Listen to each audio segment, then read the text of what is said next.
We are going to break a significant national security story in this first hour on TrentoVision.tv and on WNN 1470 in Boca Raton, Florida.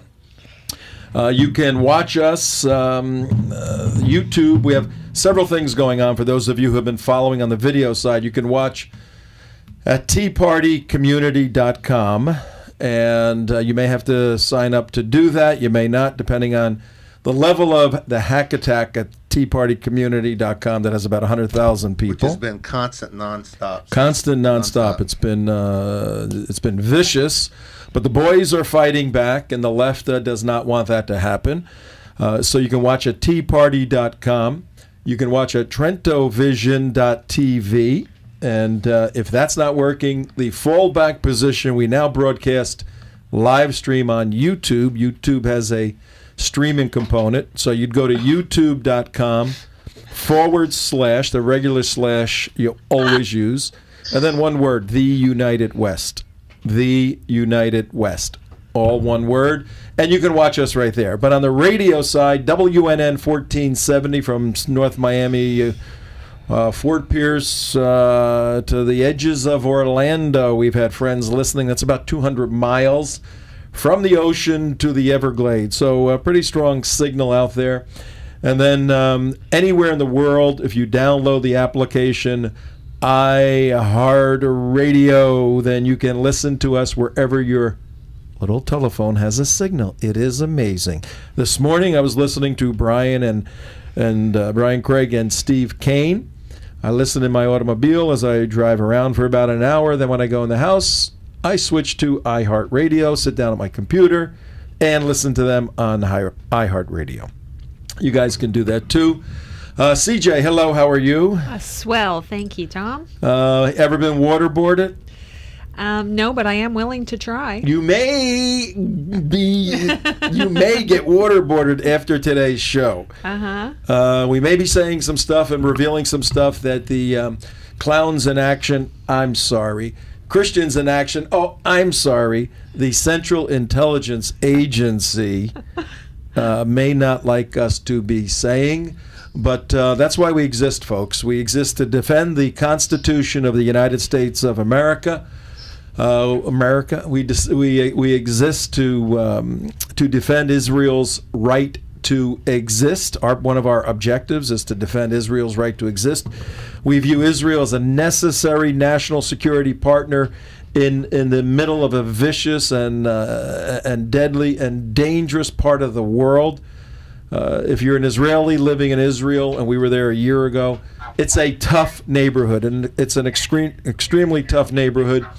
And in that neighborhood of about 330 million Muslims, jihadis mostly, that's where the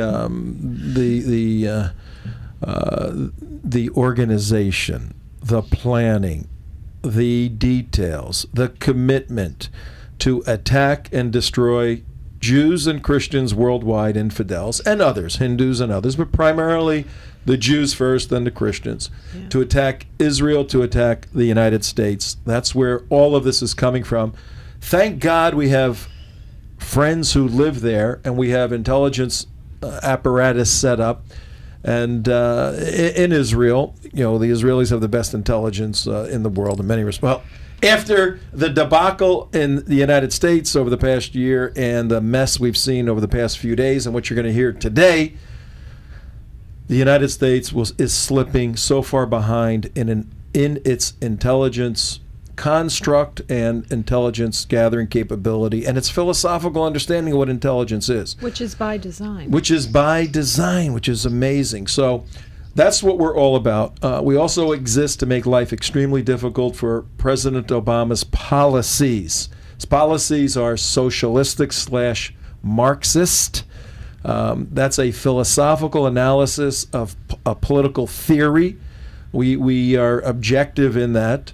And our goal is to awaken Americans and patriots all over the place to fight against the policies of President Obama, particularly as it relates to intelligence, national security. So if you're just tuning in for the first time, I'm Tom Trento. With me is CJ, Cheryl Joy, but we just call her CJ. Because it sounds tougher. It sounds tougher. CJ. We have Mike over here, Invisible Mike, and the disembodied Mark. I don't know. I don't know where he went to, but yeah. We have a lot. He's like Peter Pan in the hallways here. Oops, he's back. We have, what is that? Tea Party. Tea Party. Tea Party Community is broadcasting 4x4, folks.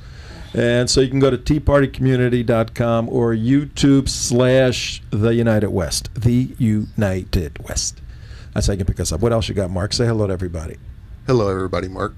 Yeah, we're out broadcasting 4x4 on all 3 sites. Oh, Trento Vision too. So you can go anywhere you want. Anywhere you want to go to. And also, It's a we're miracle. streaming iHeartRadio, WNN. Download the iHeartRadio app. We are also streaming live. Just wherever going out to the world, broadcasting to the universe. On a $37 budget, nobody is doing this stuff, let me tell you. And speaking about budgets, if you like the circus and you want to keep it in town, we're going to need some folks to donate. Yes. You can go to trentovision.tv. We need serious donations. This is not cheap to do what we do. But as you noticed, we are uncensored. We are very serious people. We're professionals at what we do. We bring top. Here we go! We got a donor here. Here's our real live $20 bill. Who'll make it 40, 40, 40? Who'll make it 60, 60? Who'll make it 80, 80? Who'll make it 100, 100, 120, 120, 120? I should do that. How much cotton candy can we buy for that? I know. Okay, we got the first 20. Who's going to match it? Who's going to match it? Who's going to match it? I think our next guest will match the next 20. Okay, we'll put that right there. See how many times we can get it matched here on Trento Vision. But what we're really looking for is a trust fund baby who has no life whatsoever. You're sitting in your parents' mansion in Boca Raton or maybe Palm Beach, and you're going, why do I even exist? I have every car I want on the face of the earth. I can do whatever I want, but I have no purpose in my life. I have no excitement. If you're willing to enter into a world of excitement that may have possible death threats, and if you want to make jihad fun, if you want to come and get down and make your life count, you miserable trust fund person, if you want to change all of that, Tom Trento, Tom at trentovision.tv. We can help you out. Okay, bring your checkbook. All right, we got a wild show today in many respects. Wild in the sense of been doing this a long time, and I can't believe where we have digressed to as a country, and the issues we're talking about on an extremely serious level that have implications to every human being in America and worldwide. Can you close that door there? It's mind-boggling. So the first hour, we're going to raise the specter of the possibility of the next Director of the Central Intelligence Agency, John Owen Brennan, 57 years old, from New Jersey, Irish Catholic parents. We're going to raise the specter, the question, is John Brennan a Muslim? And if he is, does that matter? Does it have any implication in his work as the #1 spy in the #1 target country by the jihadis? Doesn't matter. In the second hour, we may spill over some of this into the second hour, but no, I don't think we will. In the second hour, we're going to go back to Boca Raton, Florida, and all of these things relate, where it is now Israeli, not Israel, Israeli apartheid week, and worldwide. And earlier this week, we had some folks at University of California at Irvine confronting the Islamic jihadis. And 2 days ago we did, and we got turned down and probably had our First Amendment rights violated. Well, I called the school today to start the process of filing a lawsuit against Florida Atlantic University. We'll tell you that whole story in the second hour. And the third hour, we have a whole bunch of interesting things for you. If you want to get in on the discussion at any point, 888-565-1470 is our first guest. Ready? All right, we're going to dive right into this with one of the country's experts on national security issues. Our next guest not only is a friend of the United West. Where's this going? In anything? Not only is a friend of the United West and of Trento Vision, But he took an oath and made a commitment to serve in combat as a United States Marine. He did that. He was in combat in Iraq early on, before the current battles. He went from I think it was 6 or 7 years as a combat officer. I'm in, but as I said, an article is being published today. I'm going to read you the title of the article. Yeah, we're good. Go. We're good on the Skype end. Are we good? Yeah, talking to you. Yeah, we're good on Skype. Okay, let's bring him in, ladies and gentlemen. I'd like you to meet John Guandolo. John, are you there? I am. Ah, there you are. Okay. Oh, is he going to be...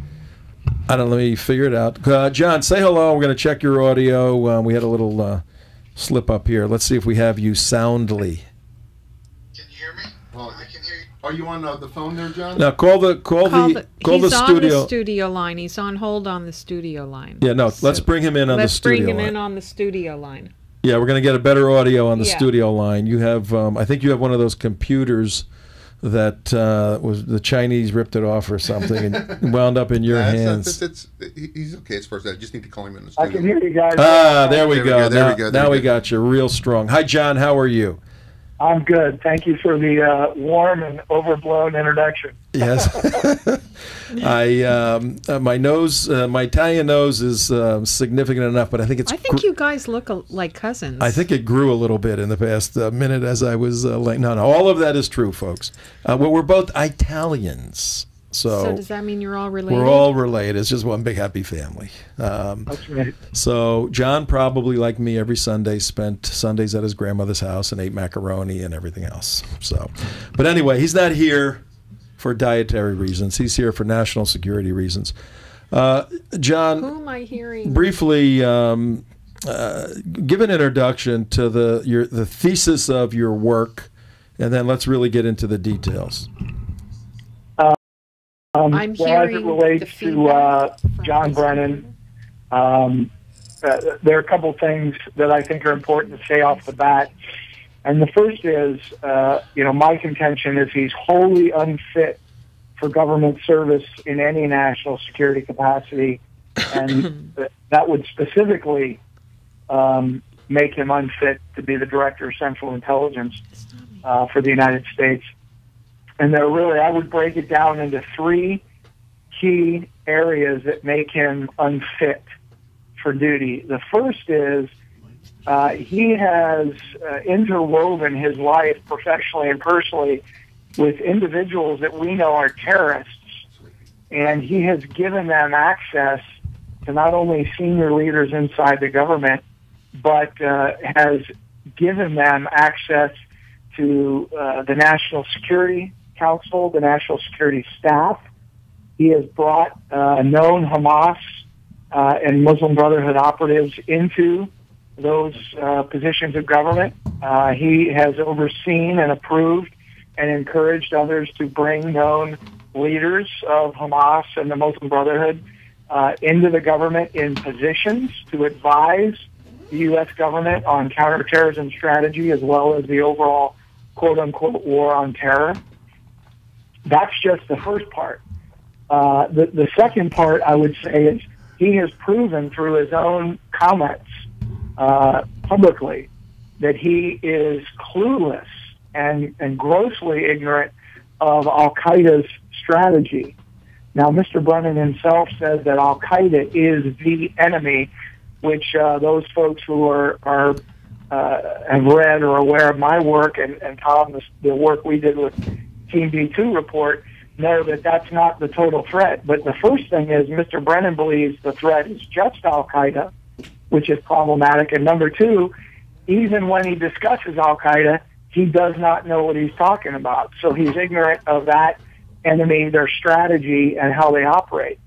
And then third and finally, which some would say is most disturbing, is Mr. Brennan did convert to Islam when he served in an official capacity on behalf of the United States in Saudi Arabia. And that fact alone is not what is most disturbing and makes him unfit for duty. What makes him unfit for duty was his conversion to Islam was the culmination of a counterintelligence operation against him to recruit him. And the fact that foreign intelligence service operatives recruited Mr. Brennan when he was in a very sensitive and senior U.S. government position in a foreign country means that he is either a traitor, which I'm not saying, but that's one of the options, and he did this all willingly and knowingly, or he did it unwillingly and unwittingly, which means he is naive and does not understand. He has the inability to discern and understand how to walk in those kind of environments, right, which makes him completely unfit to be the director of Central Intelligence. Man. Wow. Wow. John, 888-565-1470 if anybody wants to get in. John, if I understand you correctly, you just said, and I know you qualified it with the conversion to Islam back in Saudi Arabia, I guess in the 80s or 90s. We'll get into all of that. We want to dissect this thing. Isn't the main reason. He happens to be a Muslim. But are you kidding me? The head of the CIA is a Muslim? I mean, for real? That's correct. Okay, yes. Now we can talk about that as you would like. Well, can I ask a question? Let me now. You mentioned Team B2, and that's 19 of us, and we're both privileged to be part of the amazing group of national security experts. And I mean, did you run this by anybody? I mean, are you sure of what you're saying out there? Because none of us feel like being waterboarded or audited or anything crazy like that. We got enough problems, but if we're going to be saying definitively, and I mean, the other side is going to say, show me the evidence, show me the evidence, show me the evidence. You're comfortable in your analysis, your research. Yes, I am. It's not really research. This is the facts of the matter are confirmed by U.S. Government officials who were also in Saudi Arabia at the time that John Brennan was serving there, and have direct knowledge. These are men who work in very trusted positions. They were direct witnesses to his growing relationship with the individuals who worked with the Saudi government and others, and they witnessed his the conversion, his conversion to Islam. Now, as you know, this shouldn't that in and of itself again shouldn't be shocking to people, because Mr. Brennan has made public statements. As a matter of fact, there's an article that was done by Jihad Watch that came out, I believe, yesterday, but it may have been a couple of days ago, where Mr. Brennan, I mean, they have the clip where Mr. Brennan specifically says during a public address, which, by the way, this speech he was given was sponsored by the Islamic Society of North America, which is, the leading Muslim Brotherhood entity in North America and a Hamas support entity, Hamas being a terrorist organization. And so he said during that speech that he has learned and gets his understanding and his worldview in large part from Islam. But for more than 3 decades, I have also had the tremendous fortune to travel the world, and as part of that experience, to learn about the goodness and beauty of Islam. As a college student in the 1970s, I spent a summer traveling through Indonesia, taking in the wonderful landscape, culture, and people of Java and Bali. Despite my long hair, my earring, and my obvious American appearance, I was welcomed throughout that country in a way that is a reflection of the tremendous warmth of Islamic cultures and societies. Like the president during his childhood years in Jakarta, I came to see Islam not how it is often misrepresented, but for what it is, how it is practiced every day by well over 1 billion Muslims worldwide, a faith of peace and tolerance and great diversity. So it shouldn't be a large leap to imagine that he's converted to Islam.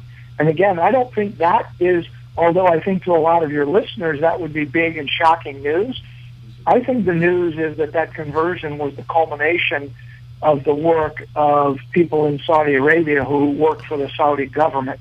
And that makes John Brennan just naive, foolish, dangerously ignorant, and totally unfit for this position. All right, ladies and gentlemen, we're with John Guandolo at the bottom of the hour here, 3:28. And John, I got to do a little bit of housekeeping here. We're going to set up a video we want you to take a look at. And some of my questions to you just now, John Guandolo, were rhetorical because, I know the work you do. I know the professionalism you put in. I know the commitment you have to the country. And, I saw a little bit of the background on this. So I am very comfortable because, this thing is going out now to the whole world. And it's a very serious accusation. And I know we're qualifying it. And I know we ought not be surprised because the policies and activities and behavior absolutely are consistent. Tell me when. We're good? Oh, are consistent with the thesis John Brennan converted to Islam.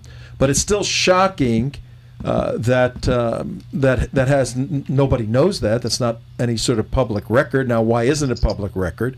But questions we'll get into, but we're going to show you a video right now, John. But I did spend time as an undergraduate at the American University in Cairo in the 1970s, and time spent with classmates from Egypt, from Jordan, from Palestine, and around the world, who taught me that whatever our differences of nationality or race or religion or language, there are certain aspirations that we all share: to get an education, to provide for our families, to practice our faith freely, to live in peace and security. And during a 25-year career in government, I was privileged to serve in positions across the Middle East, as a political officer with the State Department and as a CIA station chief in Saudi Arabia. In Saudi Arabia, I saw how our Saudi partners fulfilled their duty as custodian of the two holy mosques of Mecca and Medina. I marveled at the majesty of the Hajj and the devotion of those who fulfill their duty as Muslims by making that pilgrimage. And in all my travels, the city I have come to love most is Al-Quds, Jerusalem, where three great faiths come together. John, your quick response on that, then we want to bring a caller in, and then we'll go from there. Well, I find it interesting that he refers to it as Al-Quds, which is what the Islamic regimes refer to it, and we in the West do not refer to it as Al-Quds. So I think that that alone says it all. And he just, since he said it publicly, I do not in my article because I believe it's a breach of security, but he just admitted to the world, and he did in that speech, and I've heard that speech before, that he was the CIA station chief in Saudi Arabia. It was while he was the station chief of the CIA, meaning the #1 intelligence officer representing the United States in Saudi Arabia. February 13th, 2010. Unbelievable, unbelievable. Let's take the first call, and then we're going to go systematically through your article. Who do we have, CJ, there? We have Brian from Boca on the line. Boca Brian. Hey guys, I got to tell you, this is the most frightening hour of radio that I've heard in a long time. John, let me ask you something here. Here we are, almost 12 years after the Muslim attack on America. We have a president who's a Muslim. We have Valerie Jarrett, senior advisor, who's an Iranian. And now we're going to have a head of CIA who's an Islamist.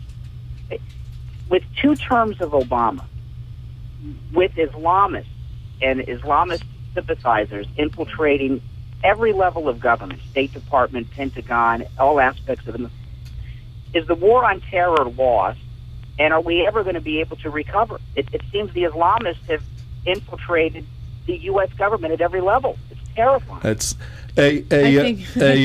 John, this is Brian Craig, a good friend of ours. He's one of the talk show hosts on WNN. in the first 3 hours of the morning, 6 to 9, along with Steve Kane. And what is your response, John, to what Brian is saying, this situation here? What do you think? Well, I think the situation is grim. I think it was sad, and that the previous during the previous presidential campaign that Mr. Romney never brought up any of this, and I know for a fact that colleagues of ours briefed him and his staff, and they refused to discuss it. The Republican leadership refuses to discuss it. In my book, that is incredibly cowardly and a complete disregard for the oath of office. You have right now, as we are talking on this radio, the senior advisors to the Secretary for Homeland Security are Muslim brothers. You have had Hamas and Al-Qaeda operatives inside the White House, not just visiting, providing guidance on these issues of counterterrorism and the quote-unquote war on terror with regards to the Department of Defense's wars overseas. You have, on the advisory committee for the Homeland Security Director, you have had, when Senator Dick Durbin last summer, a year ago, held those hearings on the civil rights of Muslims in America, he publicly thanked the Hamas support entity, ISNA, for providing him with testimony. You have got directors of these Muslim Brotherhood organizations directly working with the senior staff of the Secretary of State, Mrs. Clinton, previous Secretary of State, with the national security staff. And many of these folks have been given that access, especially the Hamas from the Council on American and Islamic Relations, as well as other Muslim Brotherhood entities. They have been brought in to the National Security Council and their staffs by John Brennan. When you ask, have we lost? No, I don't. I have said from the very beginning, even when I was back in the FBI, the huge unknown variable in all of this is the American people, who I believe, when they come to understand what's happening, are going to take actions that are going to turn this around. But I think you are looking at a situation, Brian, where you have senior government officials that are acting in ways that are treasonous, and they need to be held accountable under the law of these United States. I mean, who would have thought if this were September 12th or 13th, 2001, and you were projecting this infiltration into the government that's taken place, people would have thought you were crazy. Brian, as John was going through that litany, I was thinking the exact same thing. I'm going, you know what? I would have guessed on the 12th of September that in 10 years this country is going to be so solid, so unified as Americans, so anti-Muslim jihadis that that will reverberate all around the world. Just the opposite has occurred. Mark, you had a thought. Yeah, and your investigation and this whole Brennan thing just started with you were seeing patterns. You weren't actually going looking to see if he was a Muslim. You said he's acting very, very strangely. Is that correct? Is that how you actually came to this? This wasn't like a Muslim hunt. You're saying why is he acting this way? This was just an investigation how to find him. Is that correct, John? That's correct. That's correct. I mean, his behavior while he served, as he's been the counterterrorism czar or the counterterrorism advisor to the president, has just simply been counter. His positions support our enemies, not the United States and our intent. It's just like an ambassador. The purpose of an ambassador working for the United States in any country is to push the agenda of the United States, not to figure out what the agenda of the other country is and convince our government to do that. And that's exactly what Mr. Brennan is doing. He is advocating positions that support Al-Qaeda, Hamas, and the Muslim Brotherhood. Okay, CJ, hey Brian, I'm going to let you got any more questions, Brian? I'm going to let you go in a second, and we're gonna dig in more deeply. Brian, you there? Brian, I guess he hung up. Oh, he hung up. Okay. Yeah. CJ, you had a thought. Quick observation on what Brian said. I think this administration considers the war on terror really to be a war on Israel. I don't think they consider these Islamists, the Muslim Brotherhood in Egypt, anybody in Syria, anybody in... Well, I'll actually qualify it even further. It's a war on Jews, where we're seeing that manifest now to Israeli apartheid work versus Israel apartheid Right, I'm work. talking about the administration sees the country, Israel, as the source of everything that's wrong in the world right now. I want to take and one step they've further, been say waging Jews. war on I would take Israel. one step further, say Jews. All right. But I have a question for John. Who vetted John Brennan to be the chief of counterintelligence advisor to President Obama? This is after allegedly his conversion in Saudi Arabia. These people who gave you this information now before the CIA hearings, didn't they know this 4 years ago? And how come it's only coming out now? Well, I would answer your question with a question. What would you expect somebody like that to do? Go to their superiors and say, "Hey, you can't, this guy's unfit because he's a Muslim." And today's government, no, because you're making the argument in the article, and we agree with it. It's the fact that he was turned by handlers while he was on the job in Saudi Arabia. This is like Foreign Service officers working in the Soviet Union out of our embassy in Moscow, getting in bed with the communists and coming back and infiltrating the government as communists. What's the difference? Right. There's no difference. So how come nobody raised the alarm? Well, another question, John, Mark was asking is, who who vets this guy? Yeah. When you are going to become, somebody has to clear him, right? When you become the director of the CIA, who is it? The FBI's role to do the background investigation? It would have been the FBI's role to clear him to work at the White House. Yes, but I will tell you. If this is not known and the guy has leanings, this is not just John Brennan. You could ask, how did Valerie Jarrett get cleared? How did people who are avowed Marxists, who stand up publicly and praise Chairman Mao? And, we ask that all the time. How did these people get cleared? You couldn't have done this even 20 years ago, much less 40 years ago. The idea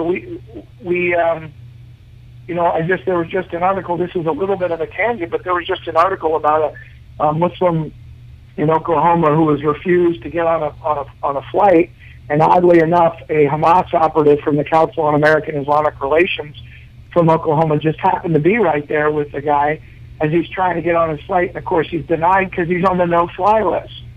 And of course, the article that the media wrote was how sad it is that this Muslim's not allowed to fly, not the fact that he's on the no-fly list. Of course, yeah. And nobody's asking why, and that's just, that attitude has bled into your FBI and into your national security. The other thing you need to understand is if the president says he's working in the White House, he's working in the White House.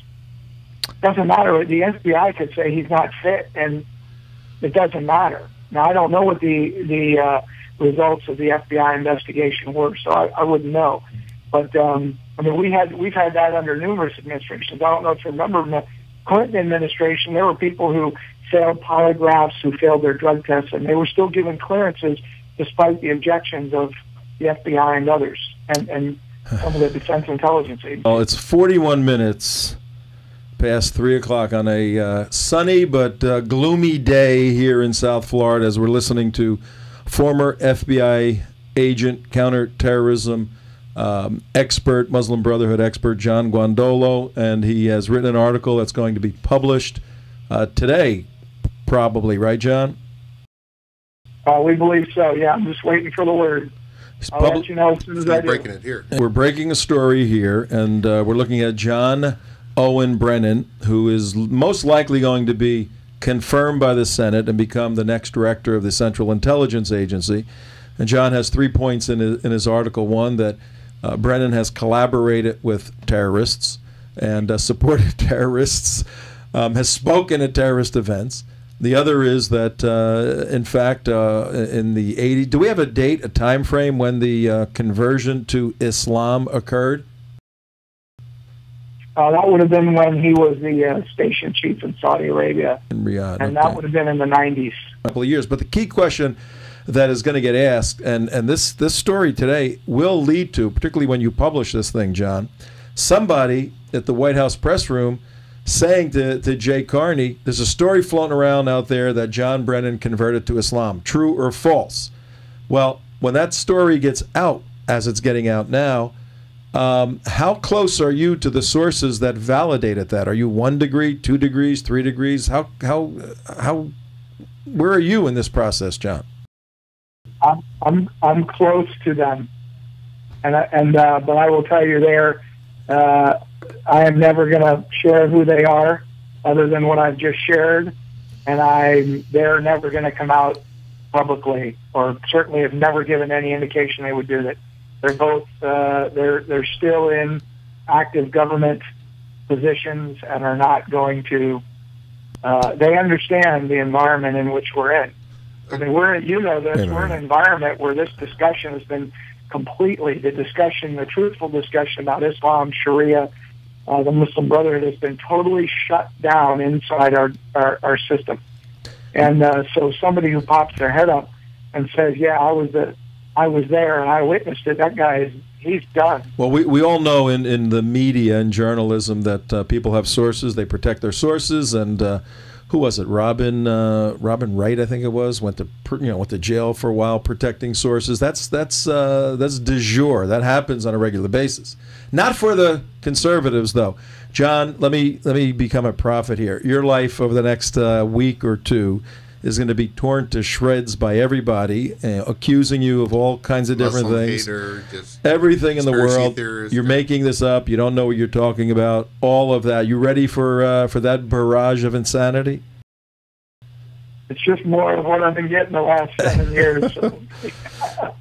Okay. Well, can I ask a question? Sure. Yeah. All right. As far as the sources that you have, do they have documented evidence, or do they just see it, or do they witness it, or what is the actual evidence that they have that he is actually converted to Islam? It's a personal experience? Yes, they were there. Oh, they were there when he converted? They were, yeah. Oh, when he said the Shahada, they were there?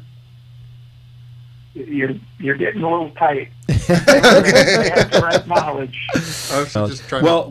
If you saw Zero Dark 30, there's a CIA official who, and the story's been written up in the Washington Post, and this is not this person, as I understand it, not John Brennan, but we already have some. That's actually, now see, there's another thing. That's Mike DeAndrea, who was who ended up becoming the head of the National Counter Terrorism Center, also at CIA. I mean, and there's another guy who converted, but he recently just converted out of Islam, is my understanding, and divorced his Muslim wife. So he got married to a Muslim, he converted to Islam, he stayed in the CIA, then he got divorced and he converted back out. Oh my God. Yes, CJ. Well, isn't this the same period of time also, John, when during the Bush administration they got Al-Moody in there? I mean, this is just not a Democrat, Obama thing. This has been going on for a while under Bush administrations and others, correct? Sure. Yes.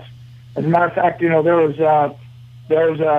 were some articles and some discussion about Grover Norquist, because he is married to a Palestinian Muslim woman, and there was some discussion that some people close to him thought that he had converted to Islam quietly. And we do know that he was publicly asked twice if he had converted to Islam, and he refused to answer the question, which just kind of created more of a storm. And I only bring him up because he's such a large figure in the Republican specter. And he also, like Mr. Brennan, has defended Hamas and the Muslim Brotherhood to a hilt, and has brought Muslim brothers in to the Bush White House, a number of them, including terrorists. Okay. Well, hang on one second. Let me tell everybody what we're doing. It's 48 minutes past 3 o'clock in Florida. Talking to John Guandolo. John has written an article basically saying that the next director of the CIA, John Brennan, is not qualified. He has 2 or 3 reasons. One is that he has collaborated with the enemy to the degree where it may be treasonous. He has endorsed, supported, spoken for, and his policies are those that are antithetical to the United States, to Israel, to our friends. Second reason is why he is well. Actually, you didn't conclude that simply because he converted to Islam, he is therefore unfit to serve. In fact, you said just the opposite. Simply converting to Islam doesn't mean you're unfit to serve. But what was the other 1 or 2 reasons you had in your thesis in your article? The second one was his ignorance of Al Qaeda and their strategy. I mean, he or his obfuscation. The example that I used in the article was which you could pick from a number. But when Abdul Muttalib, the airplane bomber, the underwear bomber, who had a misfire, no pun intended, inside of his underwear there on the plane headed for Detroit, Christmas a few years ago, when asked about that, Mr. Brennan specifically said, because Helen Thomas was asking, why are they doing this? Why is Al Qaeda doing this? And he tried to stumble around saying, well, it's just for religious reasons. And she said, so it's religion? They're doing it because of religion? He said, no. He said, Al Qaeda has perverted Islam and has corrupted the concept of Islam so that they're able to attract people like Mr. Muttalib.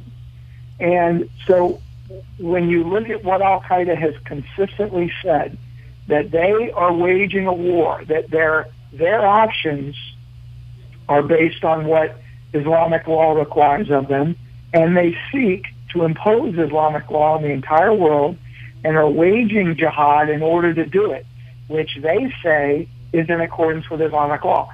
Well, a cursory check of any published Islamic law in English, and as you know, most Islamic law is published in English. Yes.